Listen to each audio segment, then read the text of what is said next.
কাজের মেয়েকে 4 দিন আগে নিয়োগ দেওয়া হয়েছিল। গলায় প্রচুর আঘাত করে, এক একটা আঘাতের ডেপথ 1 ইঞ্চি করে, 1 আঙ্গুল করে। 14 বছর বয়স, ক্লাস 9-এ পড়তো। তার লাস্ট পরীক্ষা ছিল গতকাল। সে জীবনের পরীক্ষা দিয়ে চলে গেছে। একটু কথা বলতে চাই আপনার সাথে। আমার মেজ বোন ভাগ্নিকে মার্ডার করছে তার কাজের মেয়েকে 4 দিন আগে নিয়োগ দেওয়া হয়েছিল গার্ডের মাধ্যমে, সিকিউরিটি গার্ডের মাধ্যমে।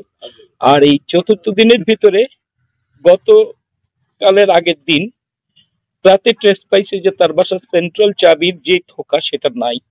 আমার বোন গত একদিন আগে আমাকে রাত্রে 10:30টায় আধা ঘন্টা ভিডিও কলে কথা বলে ইনসিকিউর ফিল করার কথা বলছে যে নতুন কাজের লোক রাখছি, চাবিটা পাচ্ছি না, আমরা বাসায় থুয়ে মেয়েকে স্কুলে নিয়ে যাই, বাসা ফাঁকা থাকে, কি হবে, ভয় লাগতেছে।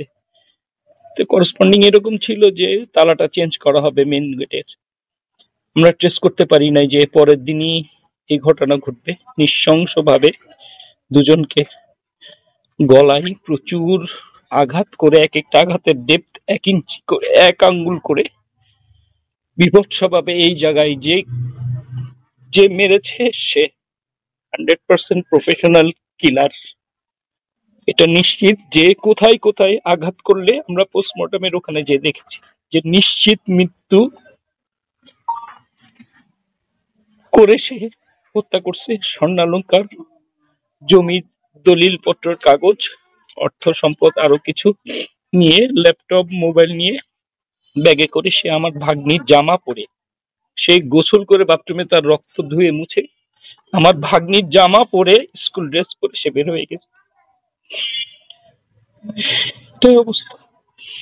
দেশবাসীর কাছে অনুরোধ, কাজের লোক কেউ রাখলে পূর্ণাঙ্গ ছবি, ফিঙ্গারপ্রিন্ট, এনআইডি, রেফারেন্স সবকিছু সহ যেন রাখেন।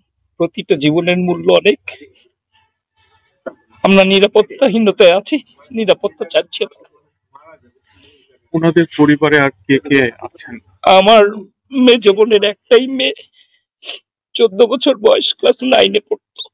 তার লাস্ট পরীক্ষা ছিল গতকাল। সে জীবনের পরীক্ষা দিয়ে চলে গেছে।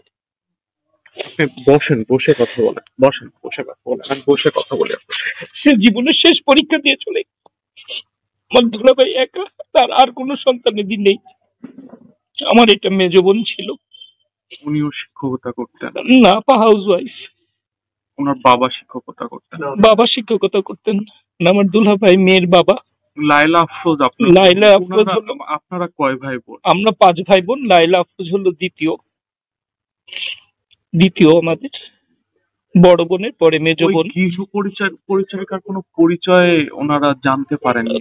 তার মোবাইল ছিল না, সে বলছে তার টাকার অভাবে সে মোবাইল কিনতে পারে নাই। 2-3 দিন কাজ করে বা এই মাসের বেতন পেয়ে সে মোবাইল কিনবে। সে বলছিল তার বাড়ি রংপুর, আগুনে পুড়ে তার বাবা মা মারা গেছে, তার মুখের এখান থেকে গলা পর্যন্ত পোড়া, হাতে পোড়া, এগুলো ট্রেস আছে।